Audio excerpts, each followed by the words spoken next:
Good morning, everyone. Kindly inform your classmates now that Good morning, sir. we will be starting with our discussions in a while. Kay murag gamay pa kay ta dere. Thank you.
Okay, good morning, everyone. Let us now start with our discussions for this morning.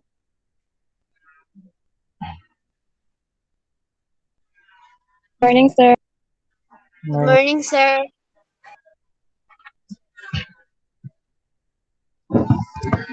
Sige, so before we start with our discussions this morning, let us just,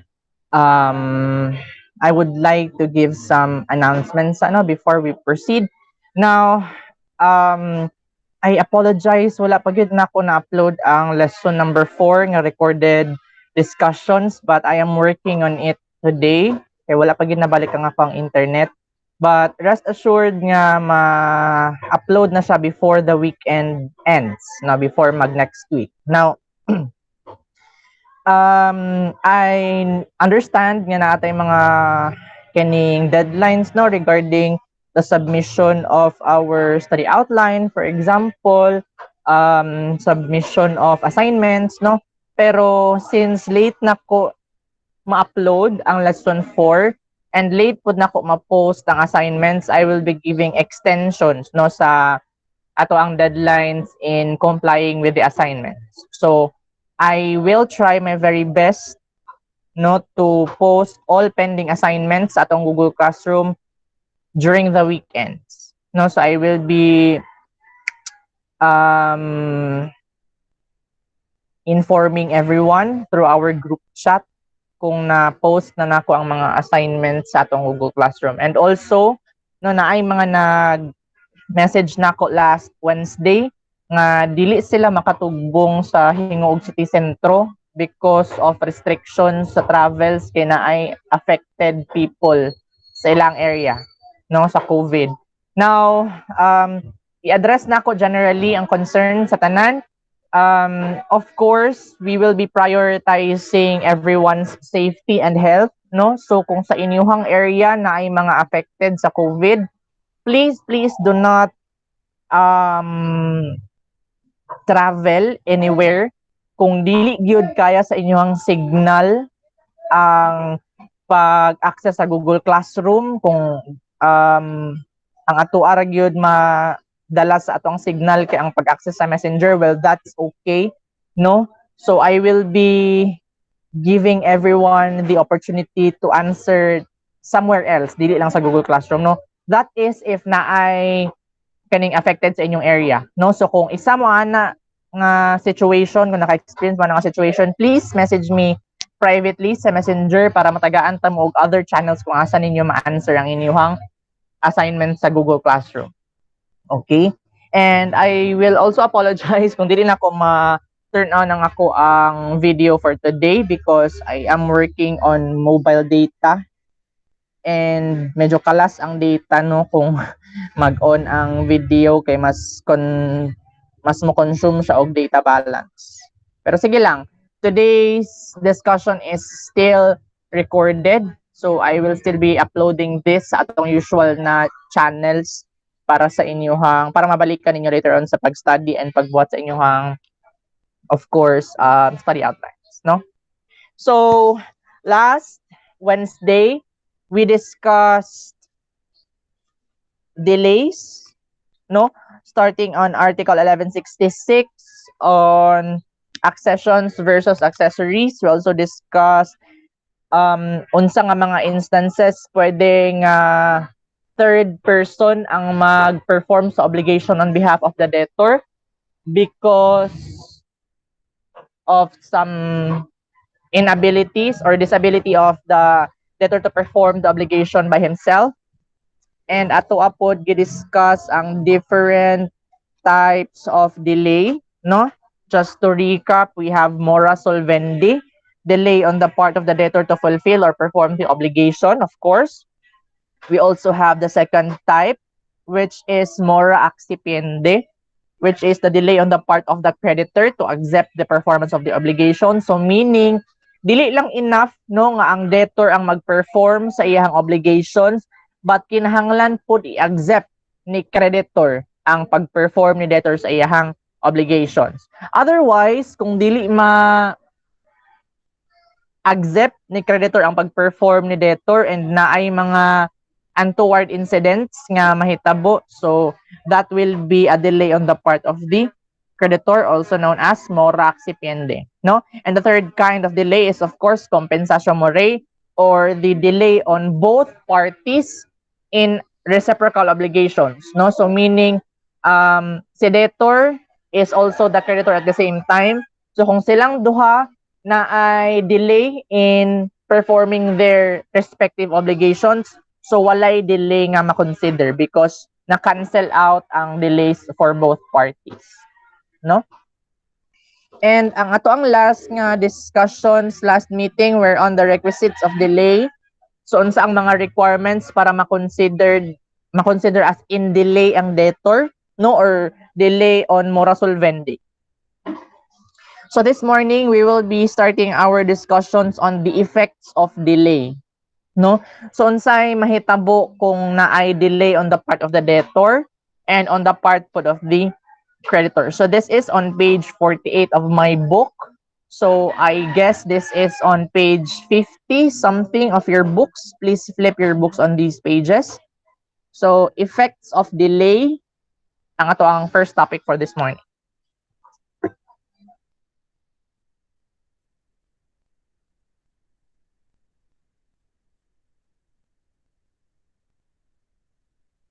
So let us first discuss unsa ang mga effects, no, kung ang maka-cause sa delay kay si debtor, no, meaning niabot na ang intended time kung kanus-an niya dapat i-perform ang iyang obligation, and of course nag-demand na si creditor nga i-perform niya ang obligation, pero despite the demand wala gihapon niya na-perform, no, so meaning in delay na si debtor.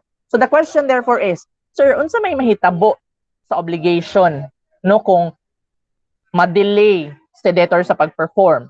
Unsay dapat buhaton ni creditor, or unsay rights nga pwede buhaton ni creditor, no? Unsa pud ang mahitabo kang debtor? So these are actually some of the common questions, no, that we have to answer para mas masabtan nato ang delay on the part of the debtor. So number 1, the following are the effects of mora solvendi, no? Always na to dapat timan-an nga ang mora solvendi is delay on the part of the debtor, no? Number 1, the debtor is guilty of breach or violation of the obligation, no? Especially if the obligation is from a contractual agreement, no? Meaning naagid sila agreement, either verbal, nag-inistoryahan na lang sila sa agreement, or in a written contractual document, no? Kaya we have to always remember nga walay general requirement as to form of a contractual obligation. So pwedeng a verbal, pwedeng a written, no? So the first effect is si debtor will be considered guilty of breach or violation of the obligation, no? Because first and foremost, ang pinaka-duty ni debtor is to perform the obligation, no? So mama na siya ang unod gyud sa contract, no? Therefore, kung mahimong in delay si debtor sa pag-perform sa iyang obligation, it's as if wala niya nasunod ang contract, meaning na violate niya ang pinaka-terms and pinaka-unod gyud sa ilahang contract, no? So that's the first effect. The debtor is guilty of breach or violation of the obligation. Second effect, no? The debtor is liable to the creditor for interests, no? In the case of kaning return of money, no, or obligations to pay money, so meaning if ang obligation ni debtor is to pay back, no, an amount of money to the creditor, kung ma-delay siya og pay, of course, in default, the debtor is liable to pay additional amounts in the form of interest. I think this is pretty much self-explanatory, di ba? Kay mao man gini siya ang usual na mahitabo. Even in kaning actual practice, no? Kung ma-delay ka og bayad sa imuhang dues or sa imuhang liabilities, na magina siya corresponding na interests, no? In some cases, interest, penalties, surcharges, no, mamo gina sila ang usual na tulo ka add-ons if dili ta makabayad on time sa ato ang mga bayron nun. So, if ang obligation is other obligations, no other than obligation to pay money. So, on instead nga interests, no, ang iyaha yung liability ni debtor, additional liability is to pay damages. No? So, kung ang obligation is to pay money, ang iyang additional liability is to pay interest on top of the principal amount. And if ang liability is other than obligation to pay money, ang additional obligation ni debtor is to pay damages kang creditor. Third effect of delay of a mora solvendi, the debtor is also liable for a fortuitous event. No, what do we mean by fortuitous event? No, so ang usual nato na process ani is to define terms.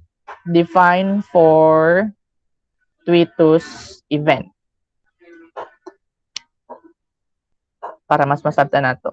So what is a fortuitous event? A fortuitous event is an unforeseen event, no, that occurs by chance or accident from a natural or man-made forces. No, so meaning ang fortuitous event is an event nga wala gi-expect, no, both by the debtor and creditor, or something, an event nga beyond their control, no, wala nila gi-expect and beyond their control. So, the debtor is liable even for a fortuitous event when the obligation to deliver is a determinate thing. No? So, first and foremost, kung ang obligation ni debtor daw is to deliver a specific thing. No? For example, ang obligation ni debtor is to deliver to the creditor, no, a specific unit or model of a car. No? Because kahibalo man ta nga ang specific nga butang isa ra jud na siya, no, mao ra gid na siya nga specific nga butang, no. So in cases nga ang specific thing kay na damage, no, or nawala because of fortuitous event, no, so makaingon lang ta nga, sir, specific thing man siya, nag-inusara ra man na siya nga butang, wala may same nga butang nga parehas ana niya, no. So pasabot ba na, sir, mawala ang obligation ni debtor? The answer is no. No? Even if specific thing ang iyang obligation, kung nawala or na-damage siya because of fortuitous event, liable gihapon si debtor. No? Ngano man? Because first and foremost, usa sa obligations or duties ni debtor before delivery of the thing, we have to remember is to preserve the thing. Di ba, mo muna ang first and foremost nga dapat buhaton ni debtor kung dili pa niya ma-deliver ang thing. Di ba? Ampingan niya ang butang, no? Same sa, unsa ganito ang generic nga standard of care? Unsa ganito siya? Kinsay makatubag? No? The debtor has the incidental duty to take care of the thing due with the diligence of a good father of a family. No? So meaning, before niya i-deliver ang butang, kinahanglan ni ampingan with the diligence of a good father of a family. No, so usama na sa iyang duties. Therefore, kung ma-damage or mawala ang specific thing before delivery, liable gihapon si debtor. Sir, unsa man iyang liability nga nawala naman ang butang or na-damage naman ang butang? No? So in the case nga nawala ang butang, the debtor is liable to pay the equivalent economic value of the thing. Meaning, bayaran niya ang kantidad, no, or ang value sa butang. No? Of course, on top of damages. No? Sir, unsa may mahitabo kung na-damage lang ang specific thing? Of course, kung na-damage lang ang specific thing, the debtor will be liable for expenses incurred to repair the thing. And of course, damages. No? So that is the important thing to remember. No?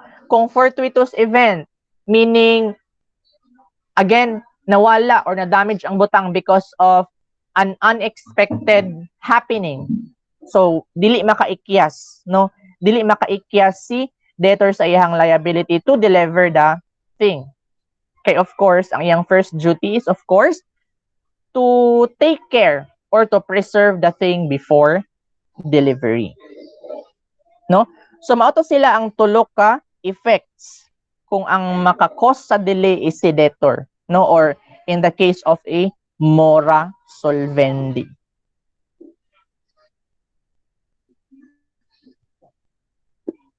No, so I hope nga mag-take notes mo while we are having our discussions, or kung dili ninyo maapas, I hope nga tan-awon ninyo balik or paminawon ninyo balik ang ato ang mga recorded discussions because these are very important matters. Okay? Sige. So, mo to sila ang mga effects kung ang maka-cause sa delay again is si debtor. Sir, how about kung ang naka-cause sa delay sa pag-perform sa obligation is a creditor, no? So we have to take note nga on the part of the debtor, ang delay is on the performance of the obligation. On the other hand, kung ang delay kay nasa side ni creditor, no, ang delay is on the acceptance of the performance of the obligation. So dapat dawaton sa una ni creditor ang pag-perform sa obligation ay ma-consider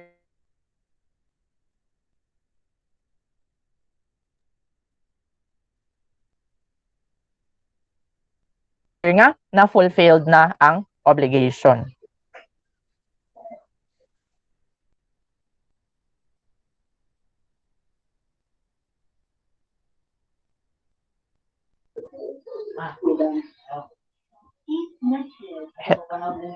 Okay. So let us now discuss kung unsang mga effects, no, kung ang delay is on the part of the creditor. Again, kani siya nga delay is known as mora accipiendi.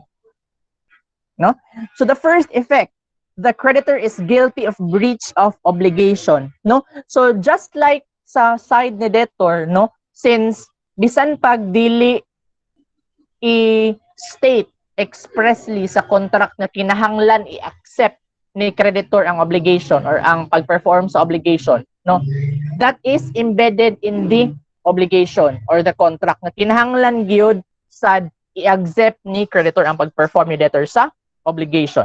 So meaning kung ma-delay si creditor sa pag-accept sa pag-perform sa obligation, guilty gihapon siya og pag-violate sa obligation.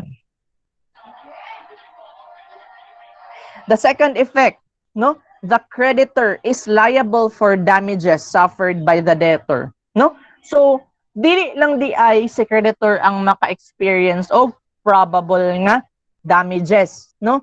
So kung ma-delay si creditor sa pag-accept sa performance ni debtor sa obligation, no, nagihapon di ay possible nga damages, no, nga ma-experience si debtor. So what's the case, no?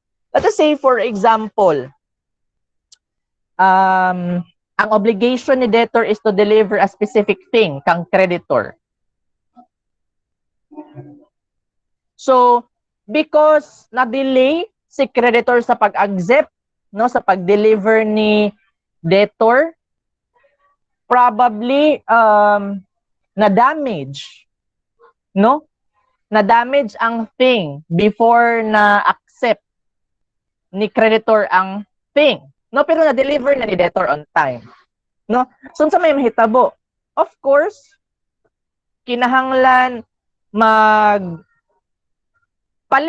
balik si debtor sa butang, no? So kinahanglan dili na pabayron ni creditor si debtor, no, because ang delay or ang naka-cause sa damage is ang delay sa pag-accept ni creditor. Third effect, the creditor bears the risk or loss of the thing due, no? So meaning kung mawala or ma-damage ang butang because of the delay ni creditor sa pag-accept sa butang, no?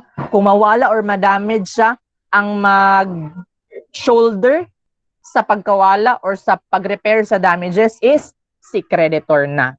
Okay? Given nga of course wala pod na delay si debtor sa pag-deliver sa thing. Okay? So again, kung nawala ang butang or na-damage ang butang because nadugay o accept si creditor sa butang, ang mag-shoulder sa pagpa-repair is si creditor. Given nga wala pod na delay si debtor sa pag-deliver sa butang. Okay? Fourth effect, where the obligation is to pay money, the debtor is not liable for interest from the time of creditor's delay. No? So ganina, no, kung ma-delay si debtor sa pagbayad sa iyang bayronon nga kwarta, liable siya to pay interests. No?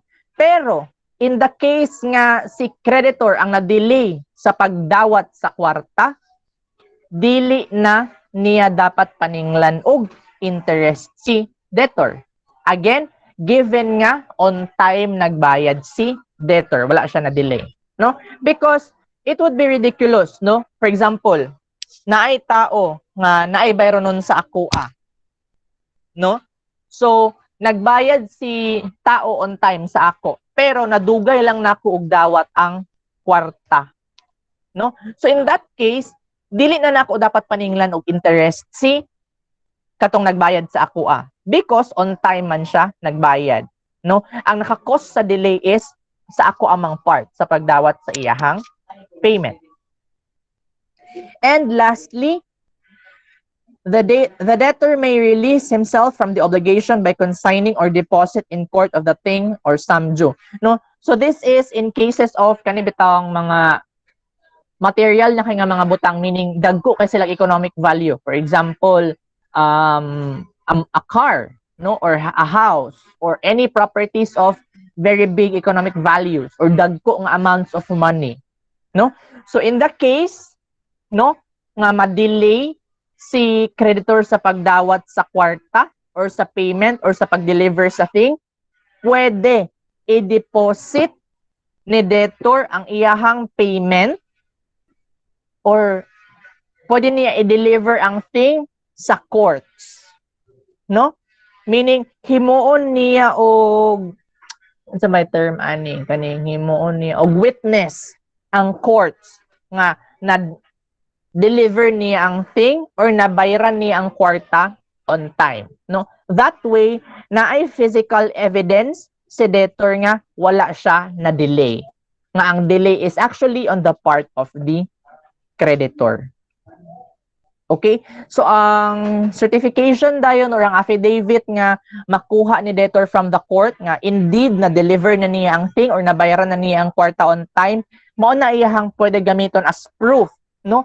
Against kang creditor nga, oy creditor, wala man ko na-delay sa pag-perform sa akong obligation kay na ako'y document from the court. No nga ako nang gihatag sa ilahang imuhang gi-expect nga butang. Okay? So, in that way, dili na ma-chargean ni creditor og damages si debtor. Kay indeed na-deliver naman niya on time ang iyahang mga deliverables kang creditor. Only lang gipaagi niya sa court. Ngano man because na-expect na niya nga ma-delay gyud si creditor sa pagdawat sa iyahang delivery of the thing due. Okay? So that is in the case of mora accipiende or the delay on the part of the creditor to accept the performance of the obligation. Sir, how about sa compensatio morae? No? Sa compensatio morae, again, ang duha ka tao na naay obligation sa usag-usa sa each other, dungan sila og commit sa delay. No, nadungan sila og ka-delay sa pag-perform sa ilahang mga tagsa-tagsa nga obligation. So in that case, it's as if walay delay nga nahitabo. No, because na-cancel out nila sa usag-usa ang ilahang tagsa-tagsa nga delay. So in that case, walay effects. Walay delay nga na effect. No? Wala po'y mga additional obligations sila sa each other because it's as if na-cancel out nila ang ilahang mga delays.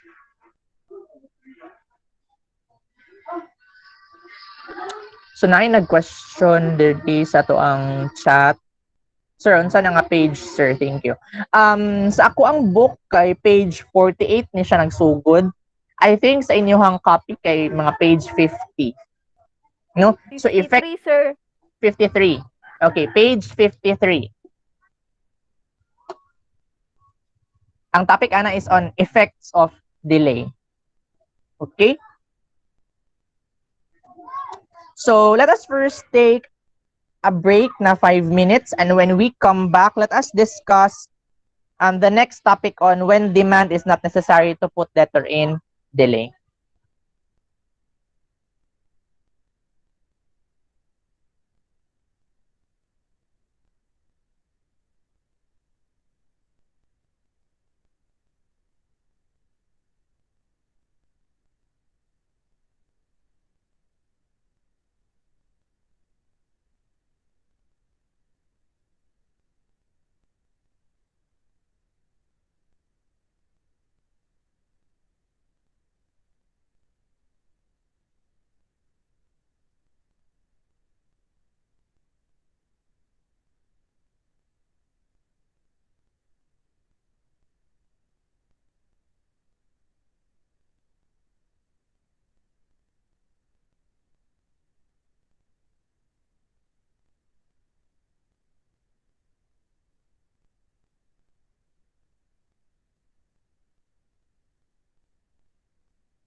Okay, so let us continue with our discussions.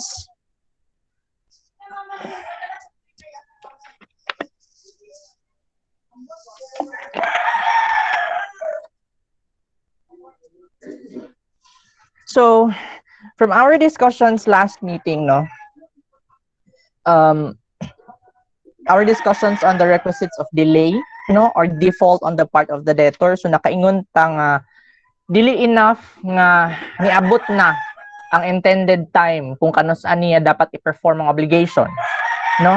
Meaning kung naa sila suspensive condition or suspensive period, dili enough nga niabot na siya as a deadline, no? Kung nilapas na ang adlaw, dili pasabot nga delay na siya diretso, no? So the first requisite or one of the requisites, no, in determining kung kanus-an nahimong in delay si debtor is actually on the demand of the creditor, no? So meaning starting from the day nga naghatag na og demand si creditor nga oy debtor i-perform na imong obligation, no? After that day, kung dili pa gihapon ma-perform ni debtor ang obligation, that's the time niya considered na siya as in delay.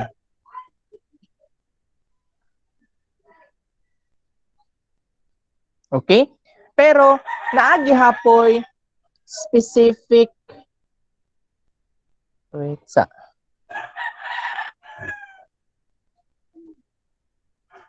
So okay ra na kay naay uban nga nag message sa tong group chat nga dili sila kasulod because of internet connections, and that's okay. Namin gyapon tay mga recorded discussions. Okay.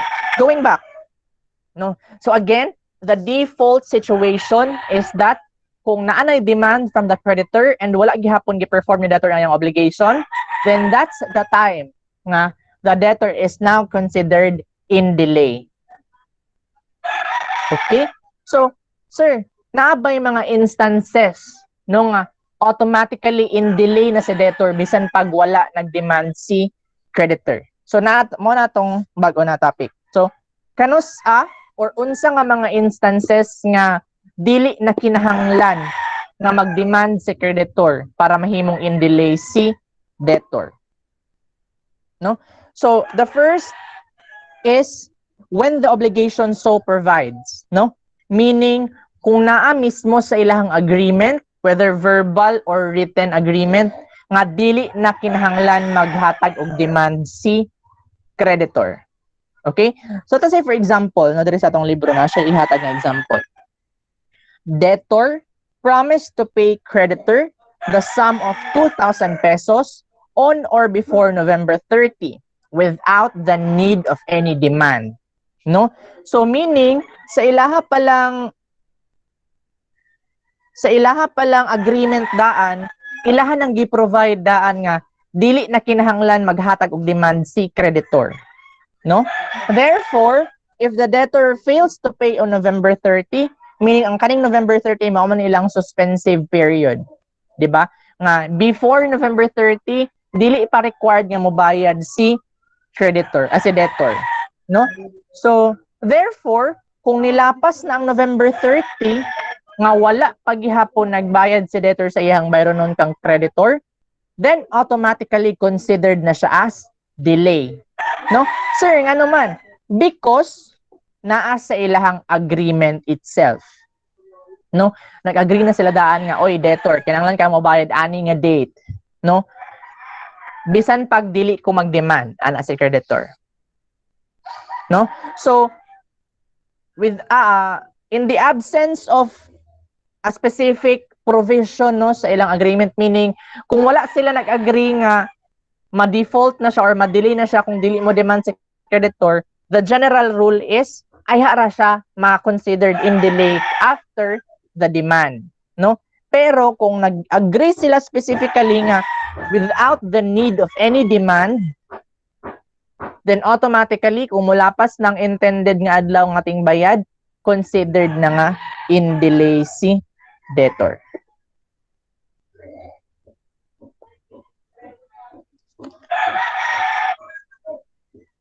The second scenario or the second situation, when the law so provides, no? Meaning, kung muingon ang balaod, no, nga kung dili ka makabayad ani nga mga adlaw, automatically in delay na ka, no?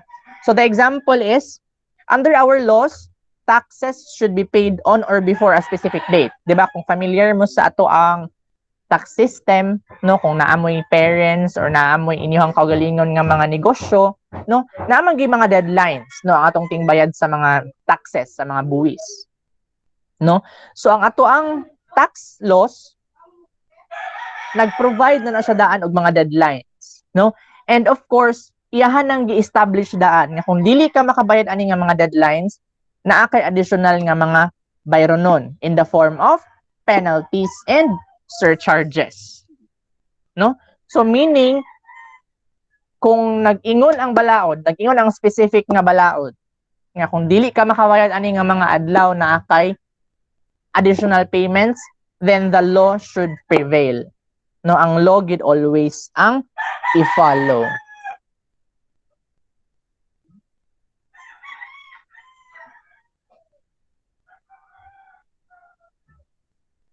Next, when demand would be useless.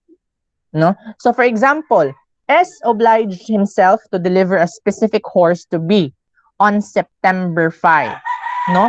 Through S's negligence or deliberate act or by reason of fortuitous event, the horse died on September 2. No? So under ano nga situation, for example, ang iyahang obligation under our example is that si S kinahanglan siya mag-deliver og usa ka specific nga horse kang B on a specific date. Pero before naabot ang specific nga date, na ay nahitabo sa horse, no, namatay, baka or nagkasakit, then namatay. No? So in that case, dili na kinahanglan nga mo demand pa si creditor. No, ngano man, because useless naman nga mag-demand siya kay dili naman ma-deliver ang thing because nawala naman. 'Di ba? So automatically, no, on the date nga mawala ang thing, ang specific thing, no, automatically na dayon nga mahimong demandable ang obligations. Then of course, ang corresponding damages, no, kinahanglan pud na siya dayon bayaran na ni debtor. No?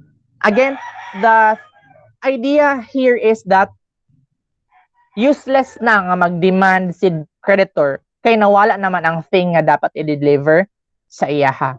So automatically na dayon, ahimo na dayong liable si debtor to pay damages, and of course, if maoy pilion ni creditor, pwede siya bayaran ni debtor og economic value sa butang nga nawala.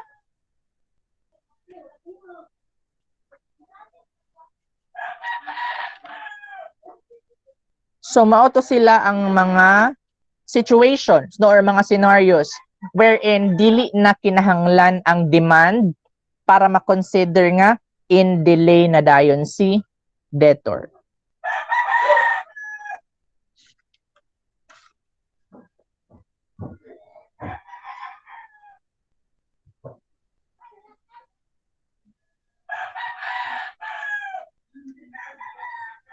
So let us now go to our discussions on Article 1170. Article 1170.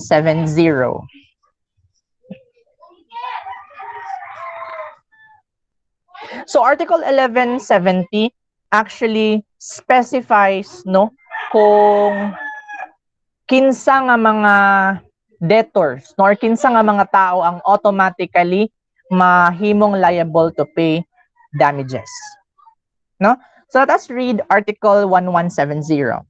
Article 1170 states that those who, in the performance of their obligations, are guilty of fraud, negligence, or delay, and those who in any manner contravene the tenor thereof, are liable for damages. No? So, meaning, kinsa ang mga tao nga liable for damages? Number 1, kadtong mga guilty of fraud, no, or meaning katong mga nangilad, intentional nga nangilad.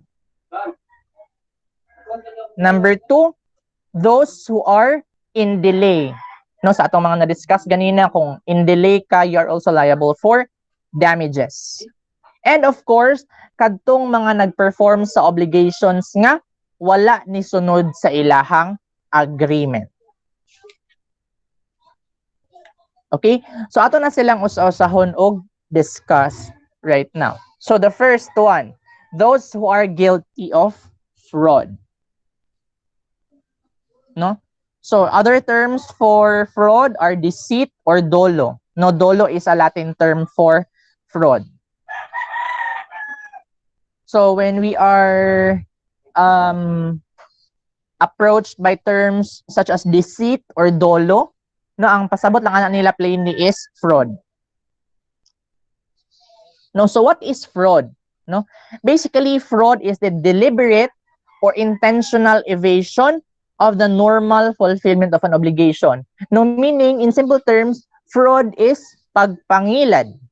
No, naay intention nga mangilad. Because of course, naa may mga cases wherein, no, ang effect is nailad ang other person, but out of kaning unintentional siya.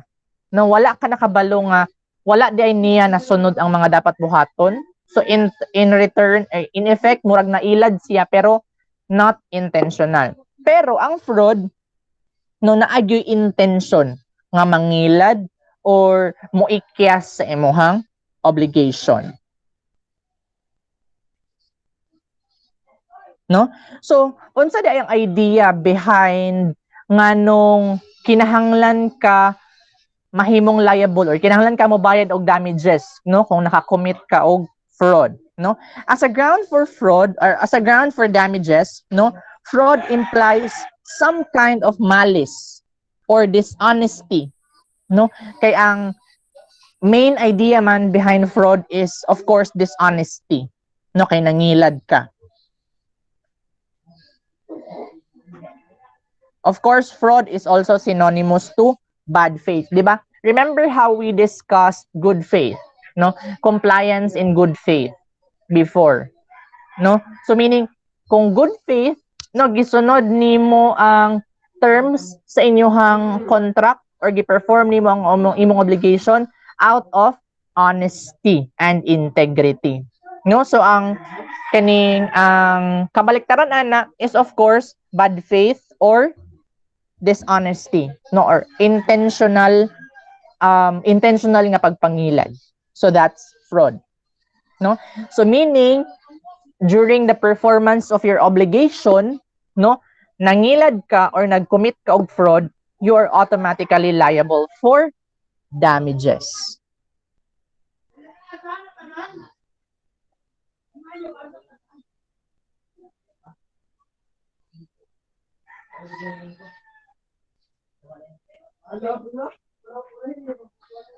So the next is kadtong mga nakakommit og negligence, no? Unsa may pasabot sa negligence?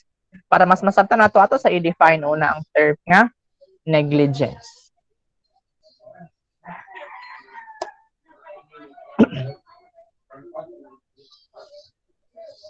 Negligence, failure to take proper care in doing something. No? So, sa atong simple term sa Binisaya pa, nagdinanghag. No? Failure to use reasonable care, resulting in damage or injury to another. Nagdinanghag ka, nga ang result is, nakay na damage or naka-cause ka og injury to another thing or to another person. No? So, negligence, in other terms, fault or culpa. Culpa is also the Latin term for negligence.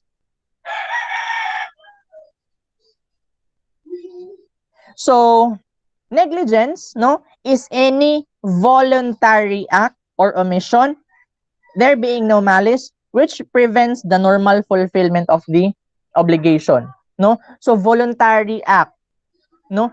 So, kaning conscious ka nga nabuhat na nimo siya.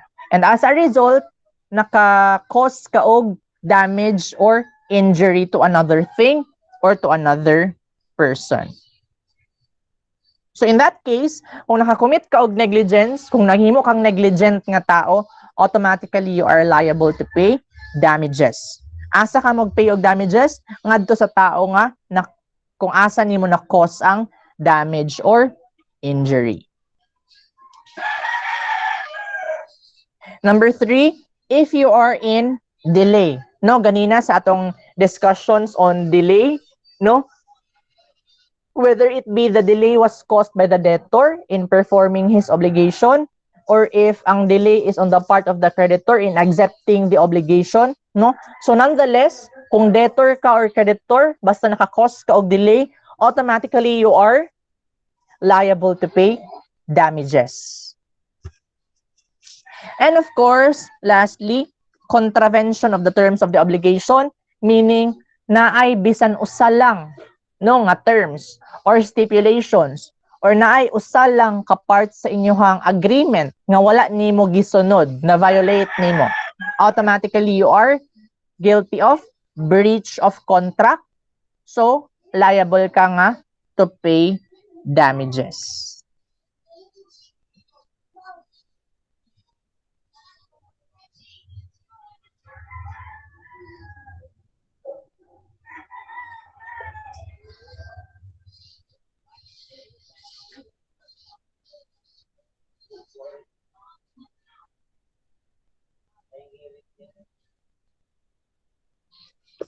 Okay, questions so far? Naba mo yung mga pangutana so far sa atong mga discussions?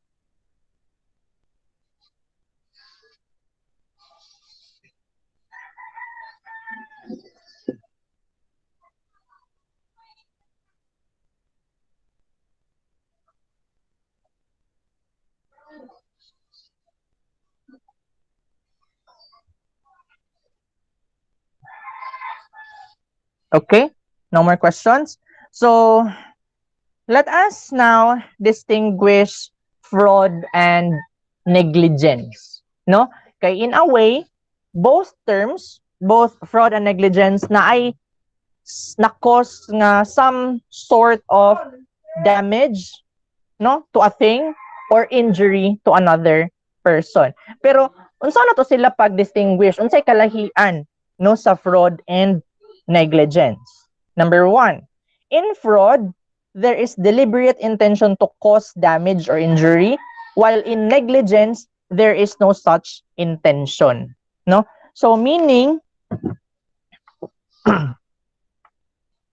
ang intention maoy distinguishing factor between fraud and negligence. Di ba? Kay sa fraud, no, it is the intentional act to cause damage, meaning kahibalo ka nga nangilad ka. That is why, as a result, kahibalo pud ka nga probably naa siya negative effect on the other person. No? So that's fraud. Whereas sa negligence, yes, naa kay na cause nga damage. No? Kahibalo ka nga na cause na nimo siya nga damage because it is also a voluntary act. Pero wala kay intention to cause such damage. Meaning, most of the time, negligence is also a result of lack of proper information. No? Yes, kahibalo kang kani siya nga obligation, dapat nimo ni siya buhaton. No? Pero along the way sa imong pag-perform sa imong obligation, na kay nabuhat nga butang. And yes, conscious ka nga nabuhat nimo na siya. No? Pero it is not within your intention to cause harm or damage to another person. No? So meaning sa fraud, no, intention gid nimo nga mag-cause og damage or injury. Pero sa negligence, wala na siya nga intention. Okay? So that's the first comparison. Number 2, waiver for the liability for future fraud is void, no? While waiver for future negligence is allowed, no?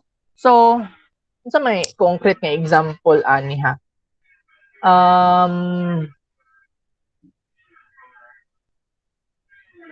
Kani ganing sa mga kuan, Ang mahuna-una na ko nga concrete example ani is on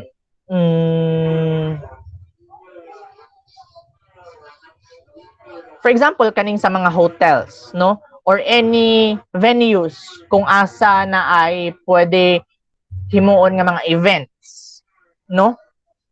Most of the time ang owner sa properties nagid na sila kaning warning, no, or caution or waiver kumbaga nga kanang ang responsibility to take care of their properties or belongings is on the part of the owners, no, meaning dili sala sa tag-iya sa venue kung naay mawala nga butang ninyo, no. That is actually a form of waiver for future negligence, no, meaning kung naay mawala nga butang nimo, no, kana siya is on your responsibility, dili nimo mahimong responsible ang tag-iya sa venue, no. So that is actually a form of waiver for future negligence, and under our laws that is allowed, no.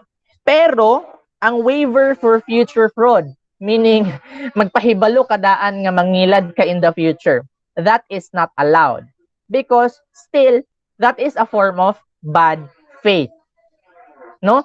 Lugar, pwede nimo hatagan og warning daan ang mga tao nga diri na pwede din nimo hatagan og warning ang mga tao nga in the future iladon mo ani nga tao, no. So that is not allowed because bisan pag nag-warn ka, naghatag ka warning nga iladon sila, no, still the act is unlawful or illegal, no. Kay fraud is an unlawful act, no. So the waiver or the warning for a future act of fraud is still not allowed.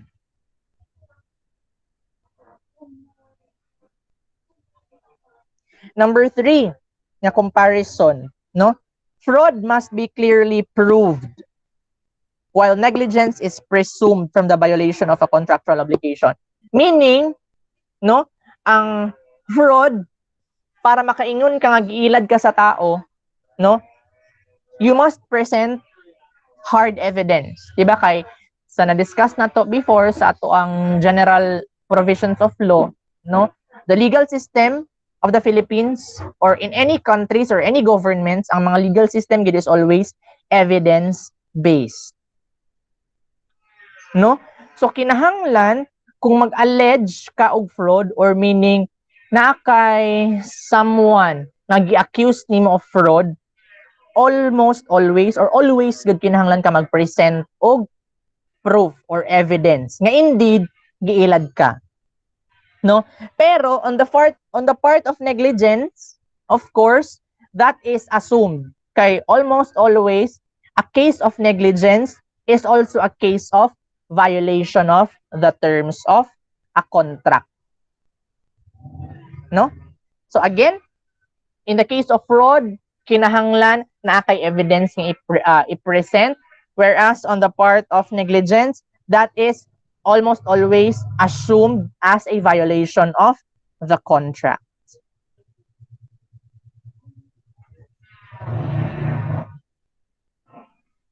Lastly, no, ang last nga comparison between fraud and negligence, no. So liabilities for fraud cannot be mitigated or reduced by the courts, no.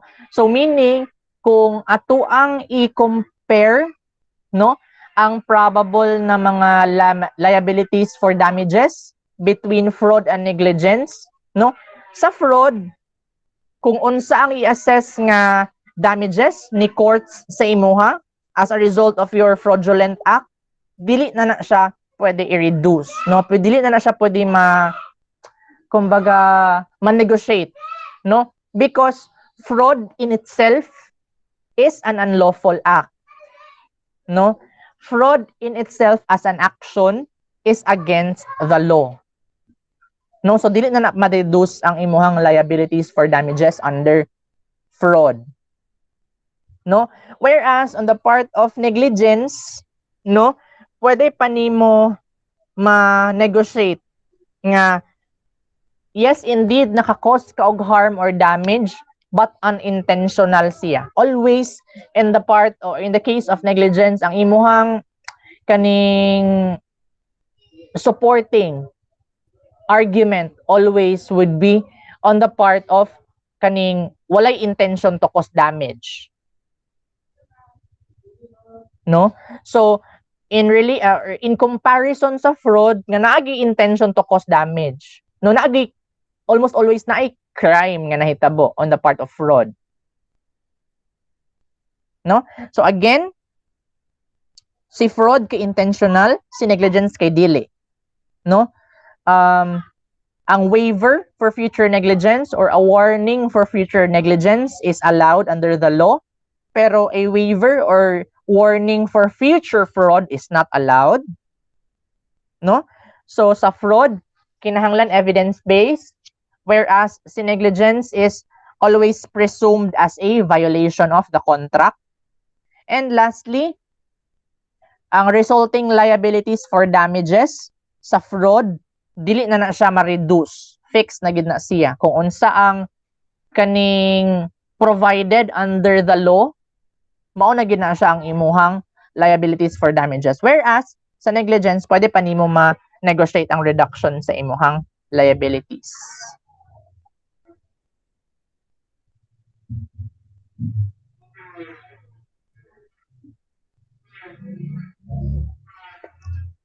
So that's on Article 1170 or on the discussion kung kinsa nga mga tao ang liable for damages.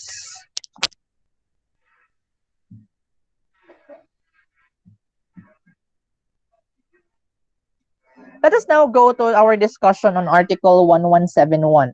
Article 1171.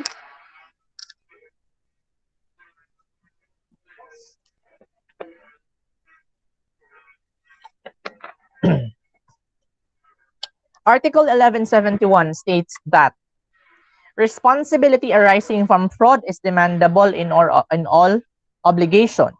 Any waiver for an action for future fraud is void, di ba? So previously, ato na na-discuss nga ang waiver, no, or a warning for future fraud is not allowed under our law, no? So unsa ang concrete nga provisions? Article 1171 of the Civil Code. Okay? Again, dili ka pwede mag-warn or maghatag og warning nga mangilad ka in the future. Okay? That is in itself a violation of the Civil Code.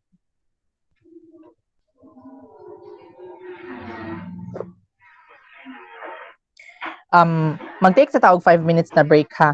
CR break lang ta din. When we come back, let us discuss 1171. Sir Christian, can I talk?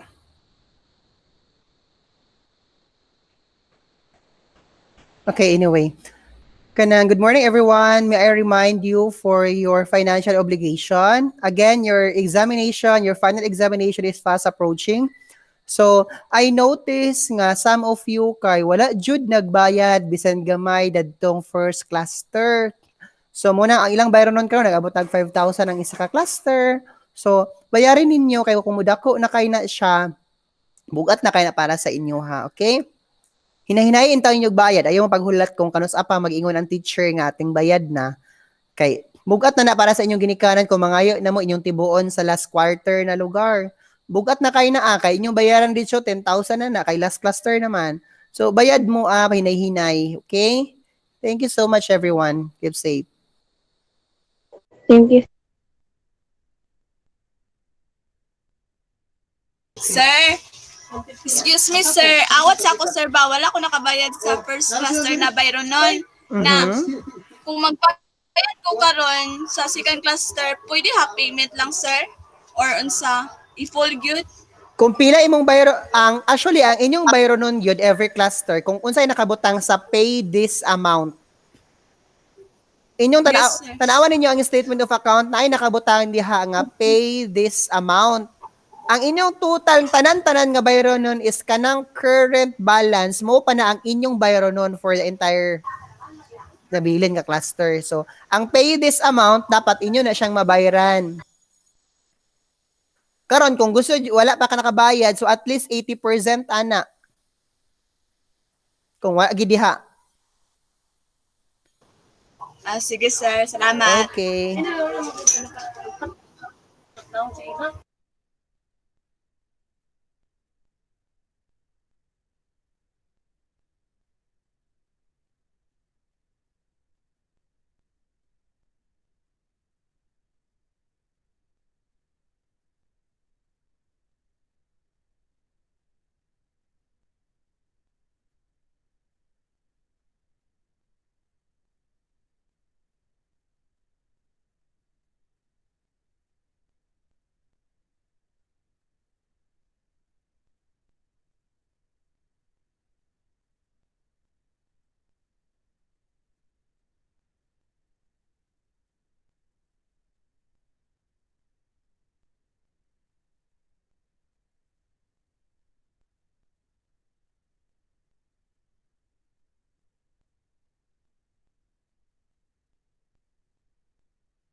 Okay, let us now continue with our discussions.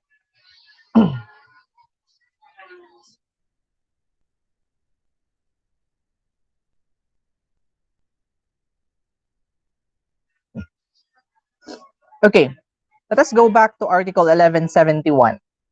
No? Again, responsibilities arising from fraud is demandable in all obligations. No? So all types of obligations wherein one of the parties committed fraud, no, in performing the respective obligations under a contract is always demandable. But then again,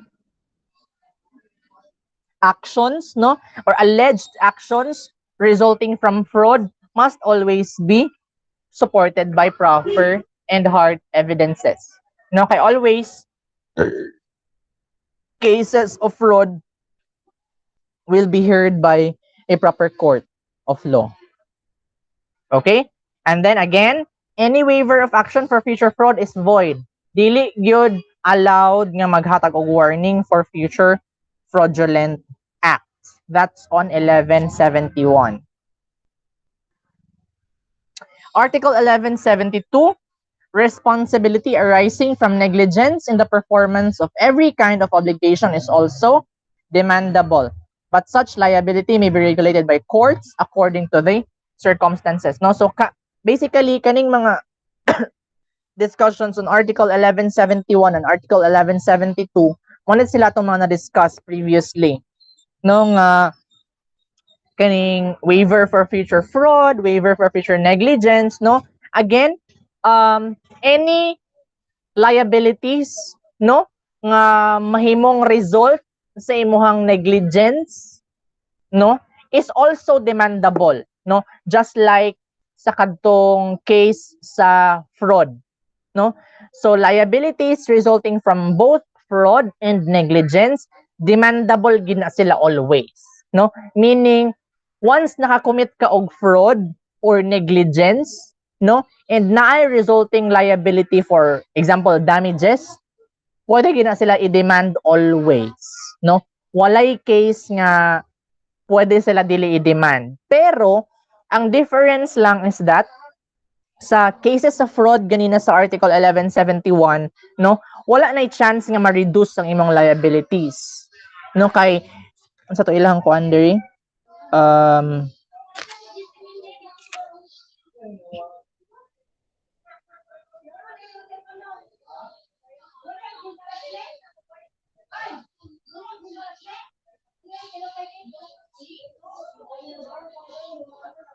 the court is not given the power to mitigate or reduce the damages to be awarded, no? So meaning as unsa ni siya, bisan pag unsa nga level of courts of justice ninyo gipasaka ang case, no, as long as the case involves fraud, walay power ang any courts of justice no to reduce liabilities from fraud. Pero sa negligence na part, no, pwede pa na ma-reduce, no, based on the circumstances. No, sama sa akong gingon ganina nga when you are alleged to have siya, committed negligence, no? So pwede nimo himuong defense nga the act of negligence, no, is not out of bad faith, no, or dili siya intentional. No. So in that case, pwede pa i-reduce ni court ang imong liabilities for negligence.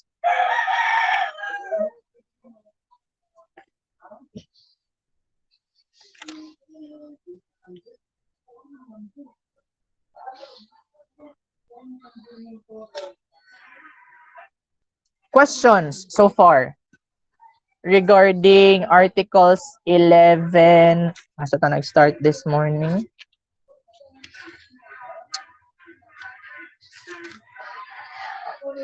This questions on effects of delay, Article 11, 70, 71, and 72. Do you have questions so far?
Sir?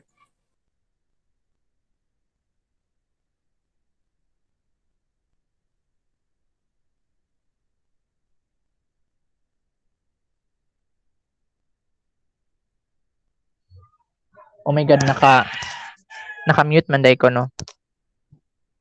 Okay, sorry. Now, we will end our discussions on Article 1172 this morning, no? But Before we dismiss, I would just like to remind everybody nga naa pa tay pending no nga mga assignments sa Google Classroom. Tanan assignments nga na-post so far sa Google Classroom, ano sila ang mga requirements para sa inyong midterm grades. Okay? So, as of the moment, wala pa ko nahuman og check sa tanan assignments because 100 plus mo sa business law na subjects, no? I am still checking requirements and assignments. So, naa pa mo time to comply, no? So, kung naa mo assignments or requirements nga dili ma-comply, nga covered sa midterm grades, dili sa nako mo tagaan og midterm grade. Okay, tagan lang sa nako remarks nga lacking assignments ang inyong pangalan para dili sa mo ma-tag as failed or any other status sa inyong grades. Okay? So far naapay an average of I think 30 people, 30 students nga wala pa nakakompleto sa ilang assignments combined for all blocks. Okay, so as a heads up, I would just like to give a warning or heads up to all group leaders sa inyong mga weekly study outlines, no? Since the study outline is a weekly requirement and is also your final requirement for this subject, no? I will be asking the group leaders later on to perform an evaluation sa ilahang mga group members. No, later on ako i-post na evaluation form sa Google Classroom nga ang mga group leaders lang maka-access, no? So I would like the group leaders to evaluate their group members, no? Sa ilahang mga nahimong contribution sa pagbuhat sa weekly study outline. Because as I understand it, na ay uban group leaders nga sila lang ang nagbuhat sa study outline. No? As much as that is a very good act, pero dili man na siya mao ang objective sa ato ang study outline. No? And nakita pud nako sa ato ang midterm exams nga daghan kayo sa inyo ang obviously wala nag-base or nag-study sa study outline before taking the midterm exam. Because ang inyong mga tubag sa ato ang midterm exams, especially sa mga essay questions, kay obviously gikan sa online sources. No? During our final exams, no, tagaan lang tamog heads up daan. Ang ato ang gamiton nga final exam is dili na Google Form, no, pero agi gyapon siya sa Google Classroom. We will be using sa tawag ato niya Autoproctor, no? Autoproctor is a website wherein pwede ka makabuhat og examinations wherein i-scan niya automatically ang imuhang gadget, no? So meaning kung magamit ta og Autoproctor, dili mo pwede maka-open og lain nga Windows. Meaning dili mo pwede muhawa sa Autoproctor nga site while taking your exam. Meaning, dili mo maka-research online sa answers para sa final exam. Kaya kung maghawa mo sa inyong Windows sa Autoproctor, automatically i-zero out niya inyong exam. Okay? So as much as I would like everyone to not cheat on the exam, pero since dili man ta mo makita, no? So, nara sa inyo kung mag-abay ba mo og libro or mag-abay mo og study outline during the final exam. Basta kay ang idea is dili mo pwede maka-research online. Kaya dili mo pwede mo hawa sa Autoproctor nga website while taking your exam. Okay? So it's a must nga mag-study daan before taking the final exam, no? Or might as well secure a copy of your study outline. Okay? Kaya nakita man siguro ninyo sa dagan sa midterm exam nga ang tanan questions kay gikan na ra sa atong discussion. Okay. So, the scheduled date for our final exam is supposedly on November 13 and 14. So, that's a Friday and Saturday. No? Pero, let us just set our own schedule for the midterm, for the final exam, nga dili siya mo sabay sa kadaghanan. No? So, probably mga November 16 or 15 ang atong final exam. Depende pa. Okay? So, do you have questions or concerns so far? Pareha ragyapon dadto sa midterm exam, sir, ang ikuan nimo sa final katunay identification og essay. Yes. Kung makita ninyo no sa atong midterm exam, ang total score niya is pila ganito? 50, I think. 50, sir. 50 points, no? Pero ang nahitabo is that almost half sa total points kay nasa identification of terms. No? And the other 30 points kay nasa essay questions. Meaning, tagaan gyud ta mo as much as possible og dako nga chance to pass the exam. No? So kung maningkamot lang mo nga ma-perfect ninyo ang identification nga part, gamay na lang inyuhang paningkamutan sa essay nga part para mo pasar. Kaya of course 50% man atong passing. No? Pero that does not mean nga i-take for granted ninyo ang essay because mas dako gihapon nga part sa exam ang nasa essay. Okay? Kung ganahan mo nga dako inyong grado sa final exams and sa final grade, might as well maningkamot mo nga makuha ninyo ang perfect score for the essay questions. Okay? So, akong target nga mahuman sa inyong midterm grades is this weekend also para naa na mo'y idea no kung unsa nga efforts inyong dapat buhaton during the final exams. Okay? Kinay uban sa inyo nga medyo gagmay gid kayo og scores during the midterm exam. Okay? So, do you have concerns and questions so far? Nabatay mga pangutana?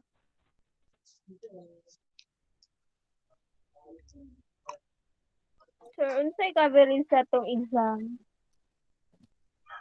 Final exam? Sir. Coverage for final exams kay tanan topics after midterms.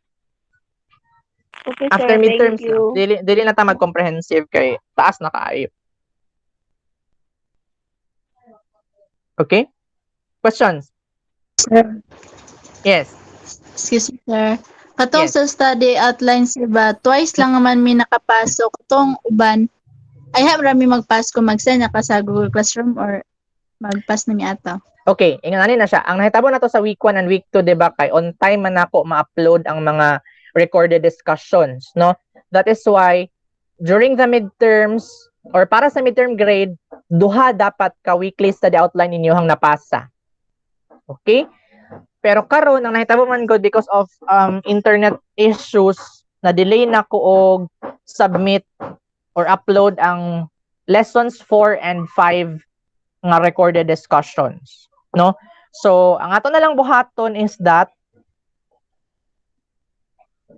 tanan topics nga ma-cover nato for the final exams, ang inyuhang deadline sa study outline is on or before the final exams. Okay? So, dili na ta magsunod sa katong usual nato nga deadlines nga every week. No? So, tanan study outlines, no, nga para sa topics nga after sa midterms, ang deadline nila is on or before the final exams. Okay? So, nganong on or before the final exams, no? Ang atong target is before final exams, dapat nahuman na mo sa inyong study outline para naamoy gamiton nga basis para mag-study. Okay? So, any more concerns?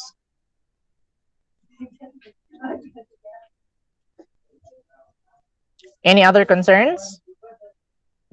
Kung wala na, you are dismissed, but we still have less than 30 minutes remaining for our time. I will be giving you the rest of our time para mag-comply sa inyong pending assignments and requirements sa akong subject. Okay? So, if you have no more concerns, you are dismissed and see you on Wednesday next week. Thank you, sir.